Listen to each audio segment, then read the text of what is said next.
ശ്രീ ഗോപാലകൃഷ്ണൻ, താങ്കൾ സന്നിധാനത്ത് chief vigilance ഓഫീസറായി ഇരുന്ന കാലയളവിലും ഇതുപോലെ സെലിബ്രിറ്റികളെയൊക്കെ കെട്ടിയിറക്കിയിട്ടുണ്ടാവും സന്നിധാനത്തേക്ക്, അല്ലേ? അതിന് വലിയ പബ്ലിസിറ്റിയാണ് കൊടുക്കാറുള്ളത്. മാത്രമല്ല, ഇടനിലക്കാരായി പ്രവർത്തിക്കുന്ന ആളുകൾ, ഈ പോറ്റിയെക്കുറിച്ച് ഞാൻ ഇപ്പോഴാണ് കേട്ടത്. പക്ഷേ ഞാൻ അന്ന് എൻ്റെ അന്വേഷണത്തിൽ ഞാൻ മനസ്സിലാക്കിയത് ഇതൊക്കെ നിയന്ത്രിച്ചത് ഒരു സുനിൽ സ്വാമിയാണ്. ഞാനന്ന് വാർത്തയും കൊടുത്തിരുന്നു സുനിൽ സ്വാമിയുടെ ഇടപാടുകളെക്കുറിച്ച്. അത് ഏത് നേരവും, അതായത് നട തുറന്ന് അടക്കുന്നത് വരെ സന്നിധാനത്ത് തന്നെ ഉണ്ടാകും. വലിയ ഭക്തൻ എന്നാണ് പറയുന്നത്. ഇപ്പോൾ സുനിൽ സ്വാമിയെക്കുറിച്ച് പറഞ്ഞു കഴിഞ്ഞാൽ ചിലരൊക്കെ എതിർക്കും, അയ്യോ അത് ഇതുപോലെ അയ്യപ്പ ഭക്തിയുള്ള മറ്റൊരാളില്ല എന്നൊക്കെയാണ് പറയാറ്. പക്ഷേ ഇടയ്ക്ക് ഹൈക്കോടതിയുടെ ഇടപെടലിനെ തുടർന്ന് അദ്ദേഹത്തെ അവിടെ നിന്ന് ഓടിച്ചിട്ടുണ്ട്. പക്ഷേ ഇപ്പോഴും അവിടെ എവിടെയോ അദ്ദേഹം, എനിക്ക് തോന്നുന്നു ഗാർഡ് റൂമിലാണെന്ന് തോന്നുന്നു, അദ്ദേഹം അഭയം പ്രാപിച്ചിട്ടുണ്ട്. ഇപ്പോഴും ഇതുപോലുള്ള ചില അവതാരങ്ങൾ, നമ്മുടെ പിണറായി പറഞ്ഞതുപോലെ ചില അവതാരങ്ങൾ ഇപ്പോഴും സന്നിധാനത്ത് ഇല്ലേ? നമ്പ്യാരെ, ഈ സുനിൽ സ്വാമി എന്നല്ല, ഞാൻ പോയത് 2015-16 കാലഘട്ടങ്ങളിലാണ്. അതിന് മുന്നേയും ഒരു 10-15 വർഷം, അതിന് മുന്നേയും അതിനുശേഷവും പിന്നെ ഈ സുനിൽ സ്വാമി എന്ന് പറയുന്നവനെ ഡീപ്പോസ് ചെയ്ത് ഉണ്ണികൃഷ്ണൻ പൊട്ടി ഇടിച്ചു കയറി എന്നുള്ള ഇവരെപ്പോഴും ഇവരെപ്പോഴും അവിടെ കയറും. പക്ഷെ അയാളെ കംപ്ലീറ്റ് മാറ്റിയെന്ന് പറയാൻ ഒക്കില്ല. ഞാനവിടെ ഉള്ളപ്പോൾ എനിക്ക് പിന്നെ ഇയാൾ അന്നത്തെ പ്രസിഡൻറ്റിൻ്റെ വലം കൈയായിരുന്നു. ആ പ്രസിഡൻറ്റിൻ്റെ അന്നത്തെ സെക്രട്ടറി എന്ന് പറഞ്ഞാൽ അവിടുത്തെ വലിയ ആളാണ്. സെക്രട്ടറി കഴിഞ്ഞിട്ട് പ്രസിഡൻ്റ് ഉള്ളൂ. എൻ്റെ അനുഭവത്തിൽ അങ്ങനെയാണ്. അപ്പോൾ അവരുടെയൊക്കെ സ്വന്തം ആളാണ് ഈ സുനിൽ സ്വാമി. അപ്പം ആദ്യം ഞാനും വിചാരിച്ചു ഇയാൾ സ്വാമിയായിരിക്കുമെന്ന്. ഞാൻ പിന്നെ അന്വേഷിച്ചു ഇത് ആരാണെന്ന്. ഇയാൾ കൊല്ലത്തെ ഒരു ഇലക്ട്രിക്കൽ കട നടത്തിക്കൊണ്ടിരുന്ന സമയത്ത് ഓരോ മനുഷ്യർക്കും ഭാഗ്യം വന്ന് കയറുന്ന എപ്പോഴെന്ന് പറയാൻ പറ്റില്ലല്ലോ. ഇയാൾ പിന്നെ ഇലക്ട്രിക്കൽ കട നടത്തിക്കൊണ്ടിരിക്കുന്ന സമയത്ത് എങ്ങനെയോ ഈ അന്നത്തെ അതിന് തൊട്ട് മുന്നിലുള്ള അന്ന് ഞാനിരുന്ന ഇപ്പോൾ ഉള്ള സ്പെഷ്യൽ കമ്മീഷണർ എനിക്കറിയാം. അദ്ദേഹം വളരെ സത്യസന്ധനായ ഒരു സ്പെഷ്യൽ കമ്മീഷണറായിരുന്നു. അതിന് മുന്നേ മറ്റാണ് ഏതോ സമയത്തുള്ള ഒരു സ്പെഷ്യൽ കമ്മീഷണറുടെ പ്രൈവറ്റ് സെക്രട്ടറി, അയാളുടെ പേരൊക്കെ ഞാൻ മറന്നുപോയി. അയാൾ ഭയങ്കര ഒരു ഫ്രോഡായിരുന്നു. അപ്പോൾ ഈ പാവപ്പെട്ട ഈ ജഡ്ജിമാർ അവിടെ സ്പെഷ്യൽ കമ്മീഷണറായിട്ട് വരുന്നവരെ ചിലപ്പോൾ ഇങ്ങനെ ഉള്ളവർ പറ്റിക്കും. ഇതേപോലെ പ്രൈവറ്റ് സെക്രട്ടറി മറിച്ചെന്നൊക്കെ പറഞ്ഞ് ഓരോരുത്തന്മാർ കയറും. ഇവന്മാർ ഏജൻറ്റുമാരായിരിക്കും.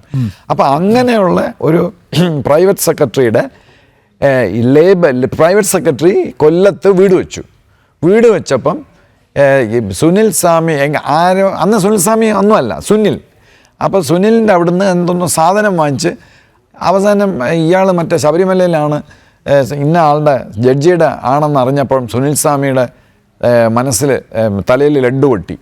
അപ്പോൾ എന്താ ചെയ്യുമെന്ന് പറഞ്ഞു കഴിഞ്ഞാൽ കംപ്ലീറ്റ് സാധനങ്ങൾ ഫ്രീ ആക്കി കൊടുത്തു. അങ്ങനെ വീട് വെച്ച് കൊടുത്ത ഇനി ഇങ്ങനെയാണോ എന്ന് എനിക്ക് അറിഞ്ഞൂടാ, ഞാൻ അത് അന്വേഷിച്ചിട്ടില്ല. എനിവേ പിന്നെ ദ റെസ്റ്റ് ഇസ് ഹിസ്റ്ററി. പിന്നെ സുനിൽ സ്വാമി ശബരിമല കയറുകയാണ്. ഈ സ്പെഷ്യൽ കമ്മീഷണറുടെ പ്രൈവറ്റ് സെക്രട്ടറി വഴി അവിടെ കയറുകയാണ്. എനിക്കൊണ്ട് സ്പെഷ്യൽ കമ്മീഷണർ പോലും അത് അറിഞ്ഞു കാണില്ല. അങ്ങനെ കയറി പിന്നെ അങ്ങനെ വലിയ ആളായി. ഞാൻ അവിടെ ചെല്ലുമ്പോൾ ഇയാൾ വലിയ ആളാണ്. ഇയാൾ ഏത് സമയം പോച്ചോണ്ട് അവിടെ നിൽക്കും. അപ്പം ഞാൻ പോലും എനിക്ക് വേണമെങ്കിൽ രാവിലെ തൊട്ട് വൈകുന്നേരം വരെ അവിടെ എൻ്റെ ഫ്രണ്ടിൽ നിന്ന് ആരും എൻ്റെ അടുത്ത് ചോദിക്കില്ല. ഞാൻ വിജിലൻസ് SP ആണ്. എനിക്ക് നിൽക്കാം, അവിടെ എല്ലാം ഞാൻ ചെക്ക് ചെയ്യാൻ നിൽക്കണമെന്ന് പറയാം. പക്ഷേ ഞാൻ പോലും 15 ദിവസം അവിടെ പോവുകയാണെങ്കിൽ ഞാൻ ഫസ്റ്റ് ഡേയിൽ പോവും, തൊഴും. പിന്നെ ലാസ്റ്റ് ഡേയിൽ ഞാൻ പോകുമ്പോൾ മല ഇറങ്ങണ മുമ്പ് തൊഴും. അല്ലാതെ അവിടെ നിൽക്കുന്നത് അഴിമതിയാണെന്ന് ഞാൻ വിചാരിച്ചിട്ട് ഞാൻ അങ്ങോട്ട് പോകാറില്ല. അപ്പം ഞാൻ നോക്കുമ്പോൾ ഇയാൾ എപ്പോഴും അവിടെയുണ്ട്. അപ്പോൾ പിന്നെ ഞാൻ ഇയാളെ എൻ്റെ റൂമിൽ വിളിച്ചിട്ട് പറഞ്ഞു, സുനിലെ, നിങ്ങൾ ഏത് സമയവും ഈ ശബരിമലയിലെ ഈ സന്നിധാനത്തിൽ ഇങ്ങനെ നിൽക്കുന്നത് ശരിയല്ല. നിങ്ങളവിടെ നിൽക്കരുത്. നിങ്ങൾ എന്തിനാണ് അവിടെ എപ്പോഴും നിൽക്കുന്നത്?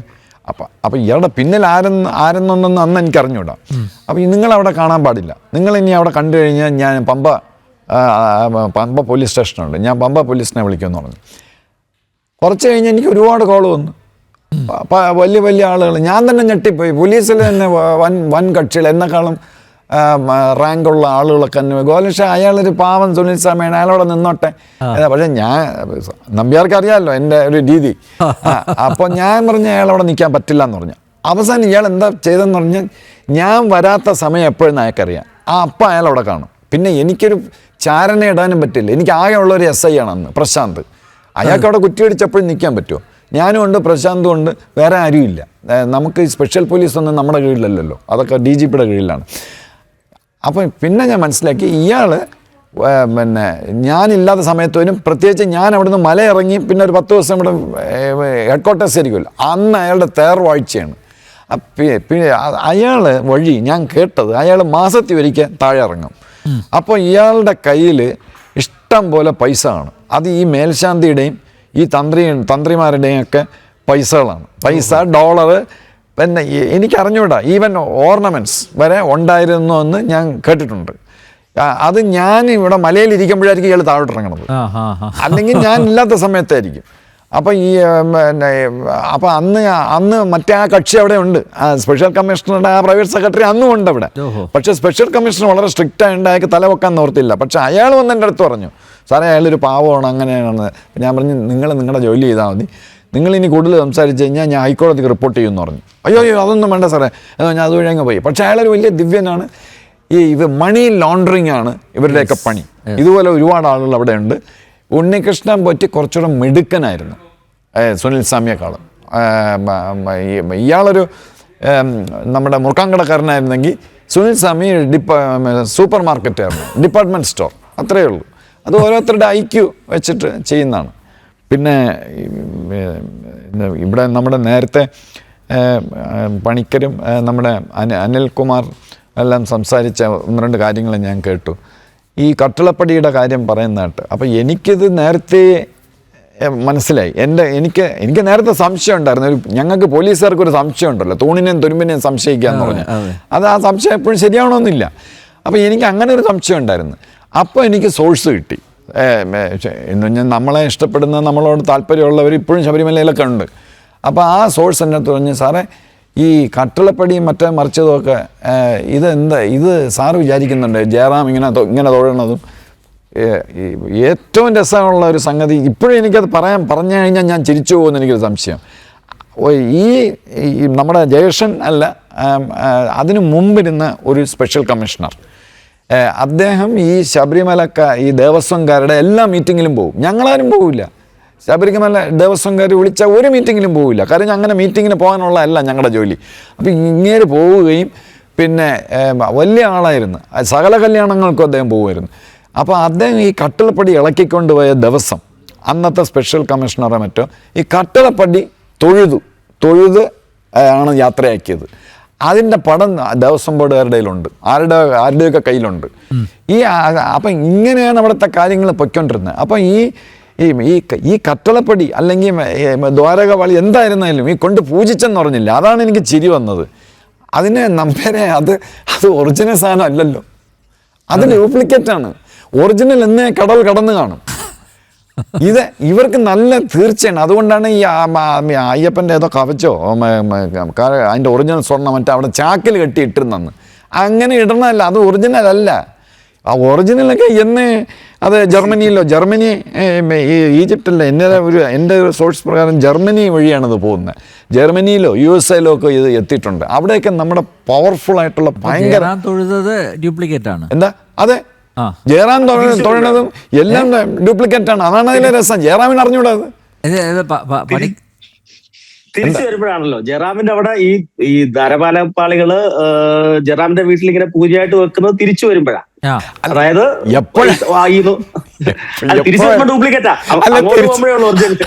അതാണ് ഞാൻ പറയുന്നത്.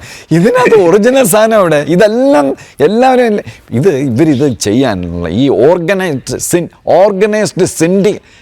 ക്രൈം സിൻഡിക്കേറ്റ് ആണ് ഇവന്മാര്. Organised crime syndicate. ഇത് ഇവർ ചെയ്യാനുള്ള ഒരു ധൈര്യം അവർക്ക് കിട്ടിയത് ഈ നമ്മുടെ ഇയാളില്ലേ വിജയ് മാല്യ അകത്തായി. ഇനി അയാൾ ഇംഗ്ലണ്ടിൽ പോയി എന്നിട്ട് നമ്മൾ അയച്ച ഇവിടുന്ന് ഉള്ള നോട്ടീസും മറ്റേ റെഡ് കോർണറൊക്കെ എടുത്ത് ദൂരെ കൊണ്ടുവിടാന്ന് പറഞ്ഞു. എന്ന് പറഞ്ഞാൽ അന്ന് ഇംഗ്ലണ്ടും ഇന്ത്യയും തമ്മിൽ ഭയങ്കര ഉടക്കായിരുന്നു. ഇപ്പോഴും അയാളെ നമുക്ക് കിട്ടിയിട്ടില്ല.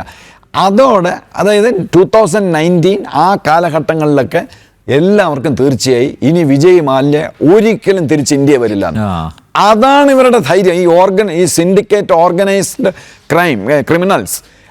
ക്രിമിനൽ എൻ്റർപ്രൈസിങ്, അതായത് ICJ international court of justice ഒരു വിധിയിൽ പറഞ്ഞിട്ടുണ്ട് ക്രിമിനൽ എൻ്റർപ്രൈസിങ്. അത് ഏറ്റവും യോജിച്ചത് നമ്മുടെ ശബരിമലയിലും നമ്മുടെ ഹിന്ദു ക്ഷേത്രങ്ങളിലെ 10 ക്ഷേത്രങ്ങളിലെ കൊള്ളയാണ്. ഈ ഈ ഈ ഈ ഓർഗനൈസ്ഡ് ക്രിമിനൽസ് അത് ചെയ്യാനുള്ള ഒരു കാരണം ഒരിക്കലും ഇയാൾ വരില്ല എന്നാണ്. പക്ഷെ ഇപ്പോൾ അവർക്കൊരു കിടുക്കം തുടങ്ങിയിട്ടുണ്ട്.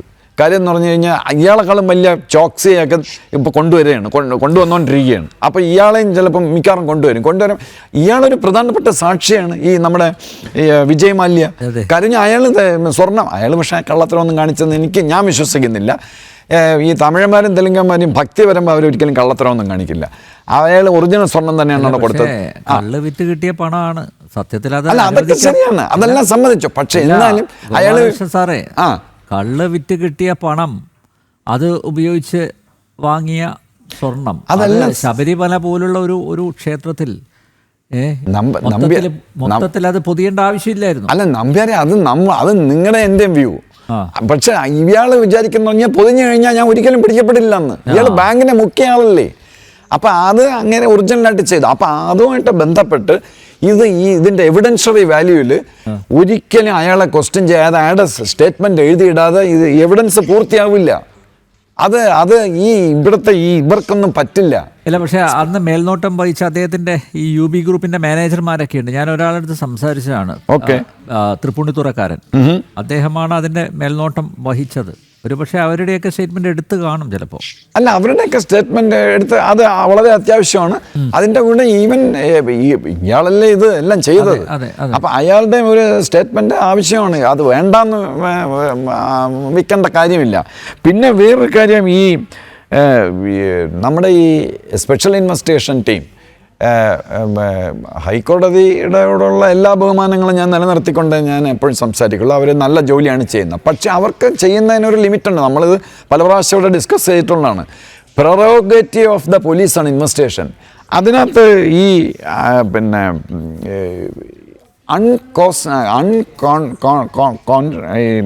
അൺഡ്യൂ ഡിലേ എന്ന് പറഞ്ഞാൽ ഇൻഎക്സ്ക്യൂസബിൾ ആയിട്ടുള്ള ഒരു ഡിലേ ഉണ്ടായിട്ടുണ്ട്. Delay of investigations, delaying things വന്നിട്ടുണ്ട്. അത് പറയാതിരിക്കാൻ നിവൃത്തിയില്ല.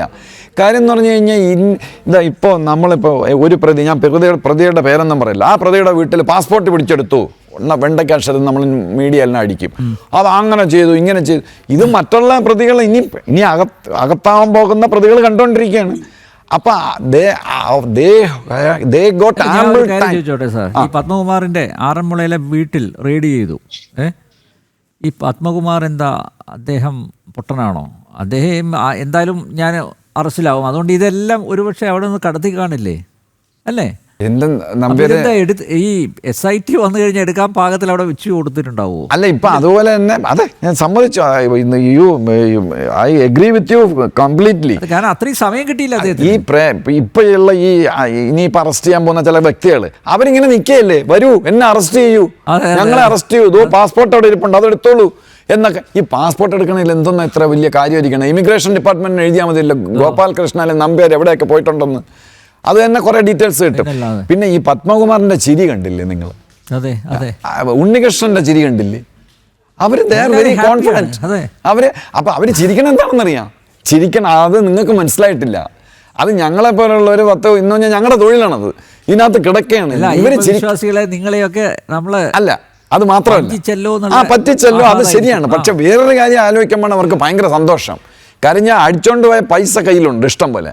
പിന്നെ ഒരു കാര്യം, ഞങ്ങൾ 10 വർഷത്തിന് ശേഷം ഈ കേസ് വരുമ്പം പ്രോസിക്യൂഷൻ പരാജയപ്പെടും. ഈ കേസിൽ ഞങ്ങളെല്ലാം വെറുതെ വിടും.